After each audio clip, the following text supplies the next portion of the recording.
Assalamualaikum warahmatullahi wabarakatuh. Hari ini kita akan belajar tentang nilai pH dan nilai pOH. Simak dengan baik ya. Nilai pH. Patokannya adalah di sini, angka 7. Ketika suatu larutan memiliki pH 7, maka sifat larutan tersebut adalah netral. Ketika suatu larutan nilai pH-nya kurang dari 7, berarti dia semakin asam. Dan sebaliknya, ketika suatu larutan nilai pH-nya lebih besar dari 7, maka larutan tersebut semakin basa. Coba kita lihat di sini. Ibu memiliki dua larutan. Yang pertama adalah larutan A, yang kedua larutan B. Kemarin kita telah membahas bahwa pembawa sifat asam adalah H+. Pada larutan A, dia hanya memiliki 1 H+. Sedangkan larutan B memiliki 3 buah H+. Mana yang paling asam?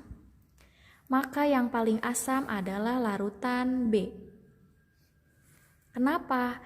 Karena dia memiliki H+ lebih banyak dibanding dengan larutan A. Coba kita lihat.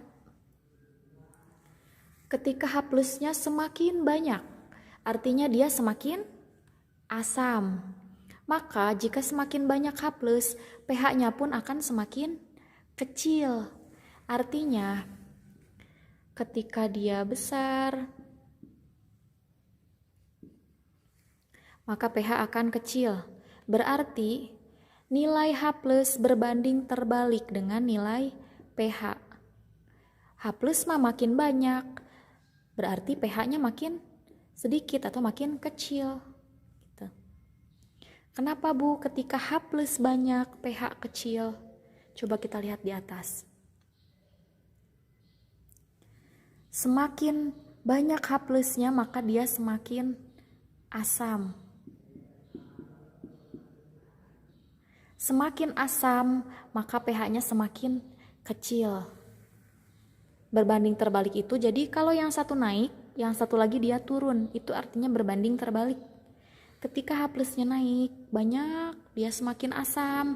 Kalau semakin asam artinya pH-nya semakin kecil, mendekati 1.